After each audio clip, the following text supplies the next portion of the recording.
Hi everybody, hope you are safe and well. Hope you've enjoyed the first two lessons of drama remotely. Today, lesson 3, we're going to look at theatre roles and responsibilities. Now this is continuing with section A of the written paper. Now I do realise this is not the most exciting thing that you will ever do. However, it is necessary and it is something that we need to know. So I've tried to do a little quiz at the end to keep you all engaged. So make sure you are listening. Try and take some notes if you can. If you've got your drama book there, then do. Or if you've got a bit of paper or a notebook that you can take notes on these, then please do that. These will not change. These are directly from AQA. And these are the ones that you just need to know. So there is not many of these in drama. All we've covered in these first 3 lessons are everything you need to know for section A. There is nothing else that I can throw at you that you will need to know. So if you know all the information from lesson 1, 2 and 3, you know section A. Now, next lesson we're going to look at the written paper in a little bit more detail and Blood Brothers Live Theatre. So this is the last bit of section A that we're going to look at now. So really important that you know this. Again, do realise it's not the most exciting, but please stay with me. I'll try and make it as thrilling as I possibly can. So, theatre roles and responsibilities. So, these again form section A of the written paper. These will be a 4-mark multiple choice at the start of the exam. This will cover roles and responsibilities of theatre makers, stage types and areas. The roles we're about to look at are the ones AQA want you to know and the only ones listed in the spec. Now I do realise some of these roles may not be what you know, especially if you've been around theatres your whole life. The wording will be slightly different, and roles that you might know one person does in AQA term, another person does it. Now these are correct. Different theatres have different ways of doing things, but these are the ones that AQA need you to know. Again, there are many, many more. There are so many jobs in the theatre, so many different roles that people do that are so important, but these are the ones for the exam that we need to know. So here we go. Stay with me, please. Right, playwright. So obvious, I'm sure you know this, but the playwright is the name given to the person who writes the play. Simple as what it says on the tin. A lot of these that you'll look at now, you'll go, well, yeah, that's obvious, which is good. I want you to have that reaction. I want you to go, oh, I didn't know that. It'd be nice you to have that reaction. Some of them you may not know as well. So I'm going to go through everything because I want everybody to be on exactly the same page and exactly the same starting point and end point. So, a performer. Performer is an actor or entertainer, important, who realises a role or performance in front of an audience. Okay, if you want to freeze the PowerPoint and make little cue cards of these, and I'd encourage you to do that. It's a really good habit to get into, and you can get family to test you on them. That's a really good way to do this as well. Okay, an understudy. An actor who studies another's role so they can take over when needed. Such an important. Myself and Miss Mitchell will tell you, understudies are so important. Absolutely needed, and always come in at the moment where you feel like everything is ending and they step up to the plate and you just think they are absolutely amazing. So understudy, such an important job. So next one. I had a lot of information here, so I apologise for the boringness of this slide. Sorry. Okay, lighting designer.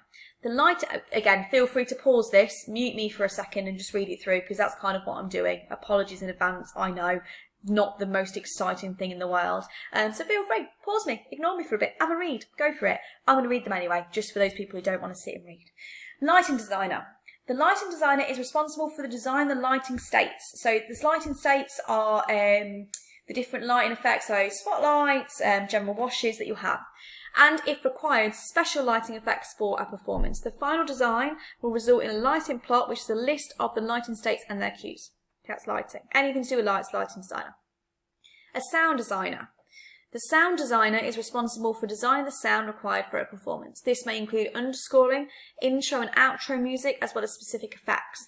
The final design will result in a sound plot, which is a list of sounds required and their cues. Normally, when you do performances, I do the sound for them, so I would be the sound tech, but I wouldn't be the designer. You would be the designer, and you would create that sound cue, that plot for me. Set designer. The set designer is responsible for the design of the set for a performance. They will work closely with the director and the other designers. There is a unity between all the designs and the needs of the performance. Again, notice the word designer in all these. These are people who design it, possibly not the people who run it. Costume designer. So costume designer is the person who designs costumes for a performance. The costume department for a theatre is often called the wardrobe. So you might hear, okay, go to wardrobe. That is the costume department. Puppet designer, and there's some fabulous performances with puppets in the moment, like Warhorse, absolutely spectacular. If you ever get a chance to go and see it, go. It is brilliant. An Avenue Q, I'd go when you're a bit older, very funny. The person who designs the puppets for a performance. Okay. Technician. A technician is a person who works backstage, either setting up technical equipment such as microphones or rigging lights. So rigging means just putting them up, not just putting them up, and configuring them to work before a production, or operating technical equipment during a performance. So for instance, Jeff is our lighting technician. He is also our lighting designer. So myself and Jeff design lighting together, but Jeff is our lighting designer and our lighting technician. Director. A director is in charge of the artistic elements of a production. A director will often have the initial creative ideas, the concept for the performance, what's it going to look like. So you guys would be your directors in your devising work. So you would decide what the initial creative idea is and the concept for the production. You will work with the actors. So for instance, in big shows, I work with the actors in rehearsal. We collaborate with designers and the tech team to realise the idea in performance. So the director is the link between those different areas of the crew. Okay, stage manager. We're nearly done, I promise. Sorry, I know it's not exciting. It's exciting for me, but I'm hoping it's exciting for you. Stage manager. I've not changed in lockdown, sorry.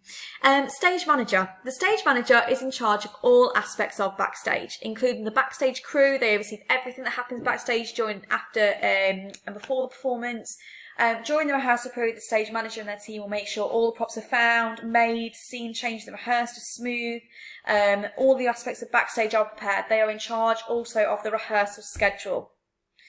Theatre manager. This is the person who is responsible for and manages front of house team who deal with the audience during the production. So box office manager, ushers, similar staff. Okay. By the way, I did try and get my face on this to see how wonderful I look in lockdown. Questionable. But it wouldn't work. So unfortunately, you just get my voice. So you just have to deal with that, I'm afraid. Quiz time. I'm sure you're very excited for a quiz on this thrilling PowerPoint that we have created. Well, I have created. So, quiz time. Make sure you are honest. Do not flick back through the PowerPoint and try and get the answers. I know who you are. Be honest with yourself and really try your best. So, quiz time. Question 1. In the theatre, who is responsible for running the backstage elements of the play and supervising the stage crew? Organising the rehearsal schedule, keeping lists of props and other technical needs, creating a prompt book, and calling cues for a performance. Who is that? Write it down. Okay, the answer to question 1 is the stage manager. Okay, question 2. In the theatre, who is responsible for the running of the building, including overseeing the front of house staff, the box office staff, and who sell tickets? That's question 2. Write it down.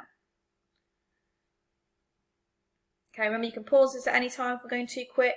You can look back if you got an answer wrong to see what the actual description of it was. The theatre manager is the answer for that one, the theatre manager. Okay, question 3. Who is the person who works backstage, either setting up technical equipment such as microphones or rigging lights before a production? Question 3. Okay, the answer for question 3 is the technician. Some people might have written lighting designer here. It's not a lighting designer, they design it. Technician is the person who runs it. Oh, end of lesson. So, I hope you are all fantastic. Please, I know that's not the most exciting.